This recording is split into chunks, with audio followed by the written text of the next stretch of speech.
Welcome to Kenton's videos. Enjoy the video. You start by preparing both devices. Confirm the Beat Studio Pro have at least some charge and are powered off.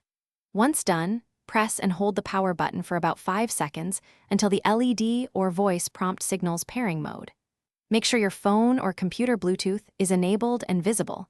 Keep devices within a few meters to avoid dropouts. This immediate action places the headphones into discoverable state so your source can find them fast, which saves time and prevents repeated resets. You now complete the pairing from the source device. On iPhone or iPad, open Settings Bluetooth and tap the Beat Studio Pro when it appears. On Android, go to Connections Bluetooth and select the same name. For Mac or Windows, open Bluetooth in System Preferences or Settings and click Connect. If prompted, confirm pairing or accept any passkeys. Typically, there isn't one. If audio doesn't route automatically, choose the Beats as the output device in Sound Settings. This step creates the secure link, so audio flows cleanly. You finish by verifying the connection.